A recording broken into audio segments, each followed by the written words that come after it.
টানা ৩ দিনের ছুটিতে বিভিন্ন স্পটে বেড়েছে পর্যটক সমাগম। প্রায় সব হোটেল রিসোর্টই বুকিং হয়ে গেছে। পটুয়াখালীর কুয়াকাটা সমুদ্র সৈকতে ঈদের ছুটির পর এবার সবচেয়ে বেশি পর্যটক এসেছে। ঘোড়া, ওয়াটার বাইক ও মোটর বাইক সহ বিভিন্ন বাহনে চড়ে সৈকতের এক প্রান্ত থেকে অন্য প্রান্তে ঘুরে বেড়াচ্ছেন দর্শনার্থীরা। বিভিন্ন ক্ষেত্রে বিক্রি বেড়েছে ব্যবসা প্রতিষ্ঠানগুলোতেও। পর্যটকদের নিরাপত্তায় টুরিস্ট পুলিশ সহ তৎপর রয়েছেন প্রশাসনের কর্মকর্তারা।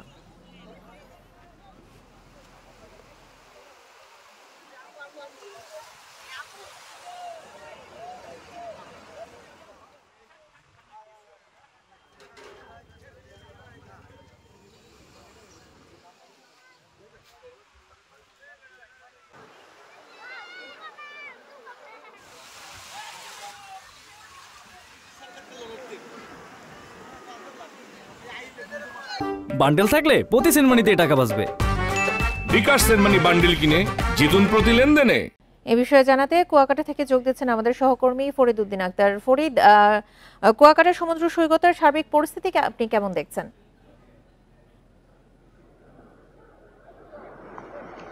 কুয়াকাটা চৌরাস্তা থেকে 2 কিলোমিটার দক্ষিণে ছিল সৈকতের জিরো পয়েন্ট। কুয়াকাটাকে পর্যটন কেন্দ্র ঘোষণার পর কিছু স্থাপনা নির্মাণ করে সরকার। পরে জলবায়ু পরিবেশের নেতিবাচক প্রভাবে সৈকতের ভাঙন শুরু হয়। সেই সঙ্গে স্থাপনাগুলো ভেঙে যায়। এই সব স্থাপনা অংশবিশেষ অপসারণ করা হলেও কিছু অংশ মাটির নিচে থেকে যায়।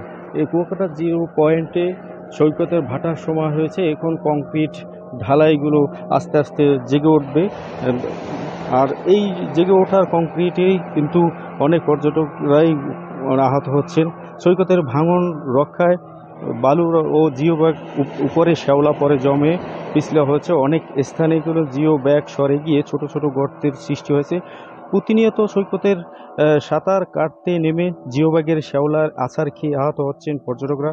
আমার সাথে কথা হচ্ছে এখানকার পর্যটকদের সাথে, তারা যেটা জানিয়েছেন এই শ্যাওলা ও কংক্রিটের জিও ব্যাগ অপসারণ না করা হলে পর্যটকের আসার সম্ভাবনা কমে যাবে। এছাড়া এখানে দর্শনীয় স্পটগুলো বাড়ানোর জন্য তারা বিশেষভাবে অনুরোধ করেছেন।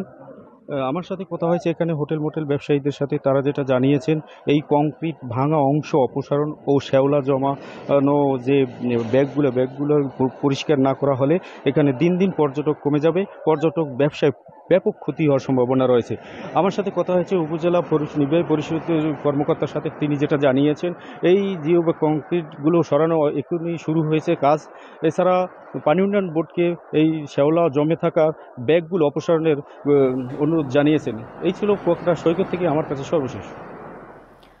কুয়াকাটা থেকে সবশেষ পরিস্থিতি নিয়ে জানাচ্ছিলেন আমাদের সহকর্মী ফরিদ উদ্দিন আক্তার।